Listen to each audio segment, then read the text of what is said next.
el día anterior le cuesta aprender y bueno. Cuestiones de los carros veteranos. Pero bueno, todavía rueda y llegó al estacionamiento, que no es poco, ¿no? Ahora que llegue tu casa es otra cosa. Espero que sí. Bueno, vamos a hacer una presentación muy breve, muy rápida para tenernos al tiempo. Quizás después podamos arreglar otra presentación un poco más larga sobre algunos temas que vamos a ver. Vamos a ver algunos números y vamos a tratar de explicarlos lo más rápido posible. Por favor. Esto es un poquito torcido, pero bueno. Fíjense algo. Sí, si podemos arreglar esto. Ahí, ¿no? Ahí, ¿no? Ahí está perfecto. Casi todas las cosas las podemos arreglar. La economía está más difícil. Bueno, fíjense lo que vemos acá. Esto es el PIB, la producción agregada desde 1951 hasta 2024, que es el último año que está acá. Y podemos notar que desde 2013 hasta 2020 probablemente la economía perdió alrededor del 70 u 80% de su PIB. Eso significa que podremos estar hablando de la tercera peor contracción en la historia del capitalismo. Nunca había pasado una caída tan grande de la riqueza en ningún país que no haya tenido un conflicto bélico interno o internacional. Fíjense de dónde a dónde es la brecha. Y para los amigos que probablemente alguien levante la mano y diga, no, Venezuela se arregló, por ejemplo, alguna persona entusiasta, podemos ver que el crecimiento que hubo desde 2020 hasta 2024, según diversas estimaciones, existió, pero todavía está a años luz de la economía que teníamos en 2013. Fíjense, si nosotros calculamos más o menos una caída del 80% del PIB, Venezuela necesitaría de un crecimiento anual de 5% por 32 años. 5% interanual constante por 32 años para llegar al PIB del año 2013. Y más o menos en 2055 tendríamos la economía del año 2013. Tendríamos 42 años de atraso, en el mejor de los casos. Entonces Venezuela necesita un crecimiento económico muy grande, un crecimiento económico de 2 dígitos para empezar a hablar de recuperación y posibilidades de bienestar. Fíjense esto, hay gente que dice, una amiga chavista me escribió y me dijo, bueno, pero ¿por qué eres tan pesimista? ¿No viste Playa al Agua que estaba llena, full, todo el mundo bailando, rumbeando? Y yo, bueno, está bien, hay espacios donde la gente se divierte, pero si nosotros vemos un indicador importantísimo, como es la liquidez monetaria, vemos que en 2011 la liquidez monetaria al tipo de cambio paralelo era de 47.000 millones de dólares. Ahora estamos hablando de una liquidez de 2.600 millones de dólares. Esa es la economía que tenemos. Una liquidez monetaria de 2.600 millones de dólares es nada. Es menos de lo que tenía el Banco Mercantil en el año 2011. Un solo banco en depósito.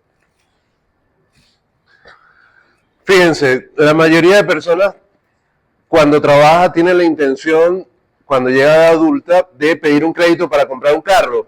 Y es lo normal en la mayoría de países civilizados. Fíjense esto, cantidad de vehículos comprados a $13.000, un promedio, por préstamos otorgados por la banca. En diciembre de 2008, todos los préstamos de la banca para el sector vehículos equivalían a 180.000 vehículos, ¿ok? Porque hay una gente que dice que ahora todo el mundo puede comprar vehículos a crédito. Lo que dice el indicador es que la cartera completa en el último dato disponible de marzo de 2023 equivale a 26 vehículos. Hemos pasado de 180.000 a 26 vehículos. La compra más importante que tiene la familia obrera es su vivienda, su casa, lo que le hereda a sus hijos. Entonces, fíjense, en 2011 todo el crédito hipotecario equivalía a 130.000 viviendas de $30.000. Una vivienda de $30.000 equivalía a 130.000 viviendas. En el último disponible, marzo de 2023, solamente equivalía a 223 viviendas. Fíjense, de 130.000 hemos pasado a 223. ¿Qué significa eso? Menos trabajadores en la construcción, menos desarrollo inmobiliario y menos disponibilidad de vivienda. Yo tengo una amiga que para comprarse un tipo de estudio en Santa Mónica tuvo que pagar $33.000 en cash para comprarse un apartamento de 45 metros hecho en 1955. Porque no hay créditos y nadie acepta los créditos en bolívares.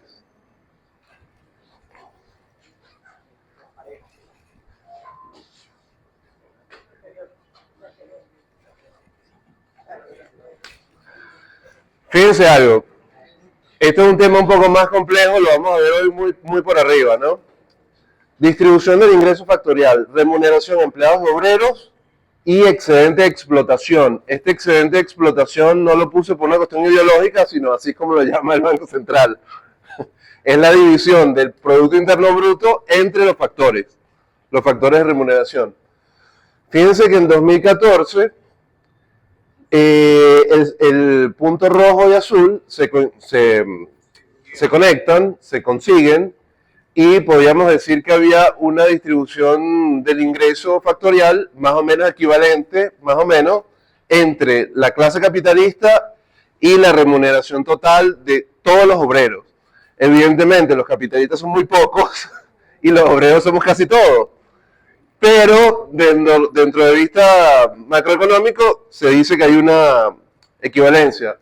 A partir del año 2014 esto se fue disparando hasta que el excedente de explotación alcanza el 75%. Entre el Estado y la clase capitalista apropian el 75% de la plusvalía realizada y la clase obrera apenas tiene el 25%. Esto es en 2017, que fue el último dato que publicó Banco Central. Hasta ese año llegó. Mis estimaciones es que podemos estar hablando de un 85 a 15. 85% para el Estado y el capital y 15% para la clase obrera.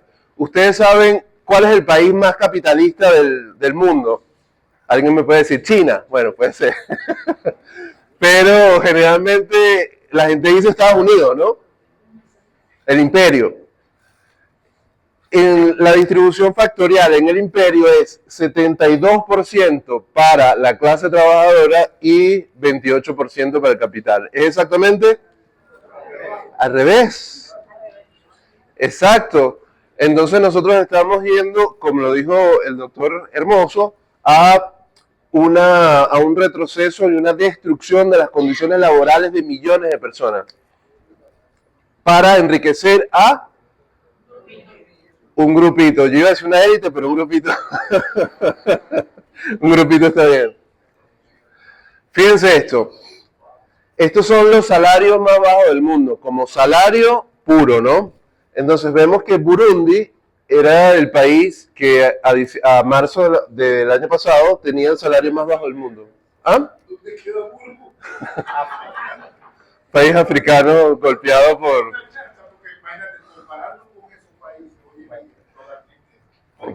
Bueno, ahí tenemos el salario de 1,98 en esa época, un poquito más alto que el de Burundi. Ruanda tiene un salario de 2,22, Siria 3,9, Georgia, y este sería el salario más el bono de alimentación calculado en 1.000 bolívares. Y ahorita vamos a explicar una cosa. Entonces, ¿qué pasa? Estos países, Burundi, Ruanda, salvo Siria por la guerra civil de 10 años y la destrucción, eran países que tenían ya salarios bajos y son países muy económicos en muchas cosas. El problema es que Venezuela tiene el segundo salario más bajo del mundo y es carísimo en muchos aspectos.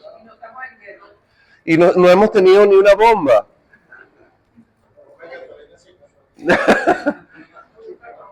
Fíjense esto fue parte de mi tesis, nada más llega hasta 2022, pero es una comparación entre Uruguay, Bolivia y Venezuela.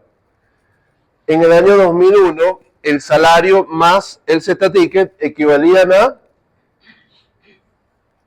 $401.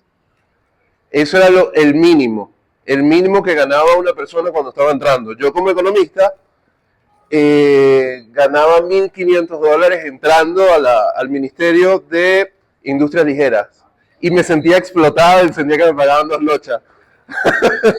Ahora como profesor me pagaron 178 bolívares en la quincena y sentí que todo tiempo pasado fue mejor.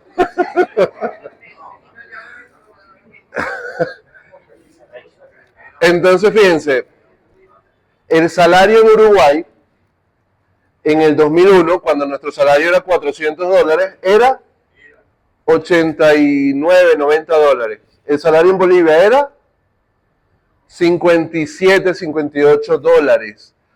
Ahora, 2023, el último dato que recogí en el trabajo, el salario mínimo en Uruguay es $545. Bolivia 326 y nosotros en esa época teníamos $7 en 2023 cuando se midió. Entonces fíjense, los gobiernos progresistas con el imperio, los problemas, la lucha, pudieron subir sus salarios drásticamente. El único gobierno que he visto que el salario bajó es Venezuela. Fíjense, ingreso mínimo legal, salario mínimo más bono de alimentación.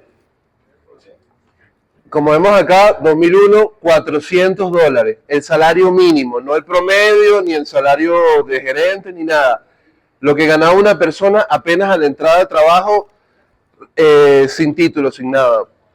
Y bueno, hemos visto que ha descendido y hemos visto, bueno, no sé, quizás alguien aquí diga, bueno, pero es culpa de la guerra económica, el salario fue tumbado por el bloqueo imperial.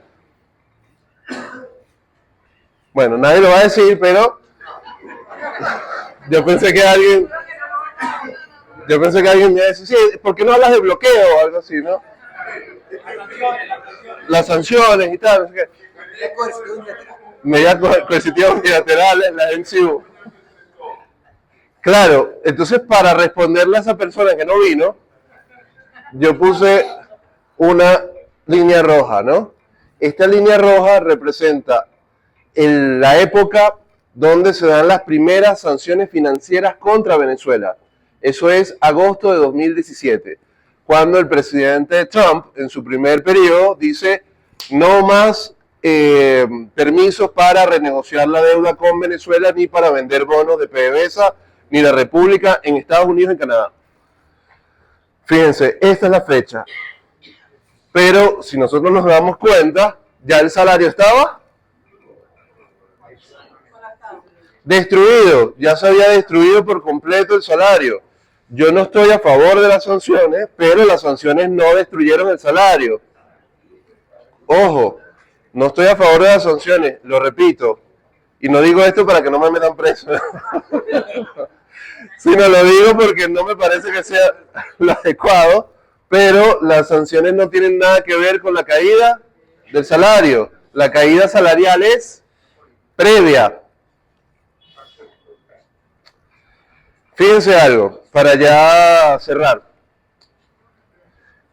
Liquidez monetaria, base monetaria y préstamos del Banco Central a empresas no financieras. Esa es la cuenta 2.1.51 en el estado de ganancias y pérdidas del Banco Central.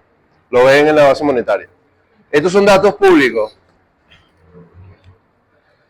Desde que aumentaron el salario el 15 de marzo del 2022, tomamos el 1 de abril como fecha de partida, hasta marzo de 2025, tenemos que la base monetaria la aumentaron en 3.000 128%. ¿Qué quiere decir eso? Que aumentaron la base monetaria en 31 veces. Ese es dinero de alto poder, dinero de reproducción rápida, y es un dinero completamente artificial. En términos marcianos, diríamos que es capital ficticio, dinero sin respaldo. ¿Y qué causa el dinero sin respaldo? Inflación. ¿Y la inflación qué le causa el salario? Al salario real lo destruye. El salario nominal está acá, la inflación llega y el salario real cae. Exactamente. Entonces el gobierno ha venido aumentando drásticamente la base monetaria para pagar cosas y dar la ilusión que están recibiendo más dinero los trabajadores. Otra cosa que no se habla mucho, los préstamos del Banco Central a las empresas no financieras. El Banco Central le traslada, le compra pagarés a empresas no financieras, fundamentalmente PDVSA, y con eso se pagan misiones, bonos, ayudas, etcétera, etcétera, y eso no entra contablemente en el torrente de la base monetaria. Fíjense, los préstamos de PDVSA, de Banco Central a PDVSA, sobre la base monetaria, llegaron a ser 33 veces más altos que toda la base monetaria. 33 veces más alto, es una locura. El tipo de cambio apenas en abril de 2022 era 4.40. Era Juan Luis Guerra, exactamente. Fíjense, hace nada, estamos hablando de 2022, ahora estamos por 82. El tipo de cambio ha crecido 1.772%. Esa es la política de los Quito Boys, como lo dijo don Carlos, y la política de tratar de asfixiar el salario, contraer la cantidad de dinero, apretar a la economía para evitar la inflación. Pero esa política ha fracasado y lo que nos muestra esta diferencia entre la base monetaria y el tipo de cambio es que todavía el bolívar está sobrevaluado. O sea que le falta mucho más para llegar al equilibrio, para llegar a un tipo de cambio competitivo, lo cual quiere decir en términos muy sencillos que va a haber más inflación y va a haber mayor devaluación. He llegado al tiempo justo. Felices son aquellos que se atreven con coraje a defender lo que aman. Ovidio. Nadie se arrepiente de ser valiente. Eso lo dijo el manager de Luis Miguel. Gracias.